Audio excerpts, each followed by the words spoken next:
বাংলাদেশের প্রত্যেকটি পার্টি তার অফিসের সামনে মিটিং করে এবং তারা আমার জানা মতে এ ধরনের কোনো ফর্মাল অনুমতি নেয় না এবং আমরা অবহিত করেছিলাম লিখিতভাবে। সেই রিসিভ করা চিঠিও আমাদের কাছে আছে এবং বিষয়টি সম্পূর্ণ শান্তিপূর্ণ ছিল এবং আমাদেরকে মিটিং চলার এক পর সবসময় বলা হলো অনুষ্ঠানটি সংক্ষিপ্ত করার জন্য। তারা আশঙ্কা করছে আমাদের উপর হামলা হতে পারে, আমাদের উপর যারা হামলা করবে তাদের উপর হামলা না করে তারা আমাদের উপর জলকামান নিক্ষেপ করেছে, সাউন্ড গ্রেনেড মেরেছে। সম্পূর্ণ শান্তিপূর্ণ একটি প্রোগ্রামে পুলিশের এই অতিরিক্ত শক্তি প্রয়োগ, এখানে অসংখ্য মানুষ ছিল, স্ট্যাম্পিড হতে পারত, পদদলিত হতে পারত এবং এক্ষেত্রে আমি মনে করি পুলিশ সম্পূর্ণ দায়িত্বজ্ঞানহীন একটি আচরণ করেছে। এটি অনাকাঙ্ক্ষিত।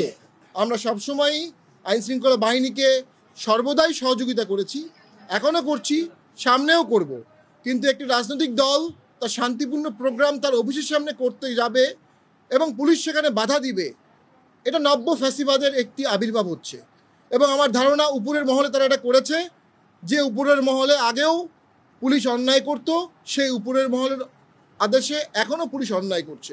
আমি পুলিশকে কোনো দোষারোপ করব না, তারা চাকরি করে, উপর থেকে যে আদেশ আসে সেই আদেশ তারা পালন করে। আমি মনে করি এই ধরনের দায়িত্বজ্ঞানহীন আচরণ রাজনীতির জন্য অশনি সংকেত। সরকার আর কিছুদিন পরে ভোট করতে যাচ্ছে, 12ই ফেব্রুয়ারি ভোটের একটি দিন ঘোষণা করেছে। আমরা তো মনে করি যে দেশে আজকের দিনে যে ঘটনা ঘটলো এর মানে সরকার বা কেউ ভোটে সদিচ্ছা আছে এমনটি আমার মনে হচ্ছে না। এই পরিবেশে দেশে ভোট হবে এমনটি আমার মনে হচ্ছে না। একটি চরম অন্যায় আমাদের সাথে করা হয়েছে, একটি ইল্লিগাল ভাবে আমাদেরকে আজকে সরিয়ে দেওয়া হয়েছে। ওখানে চেয়ারম্যান ছিলেন, তার স্ত্রী ছিলেন, আমরা ছিলাম, সকল সিনিয়র নেতৃবৃন্দ ছিল।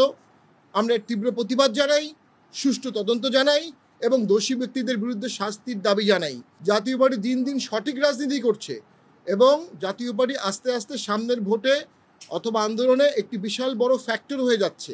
একটি মহল জাতীয় পার্টিকে দাবিয়ে রাখার চেষ্টা করছে, সেই মহলের উস্কানিতে, সেই মহলের নির্দেশে আজকে এই কাজটি করা হয়েছে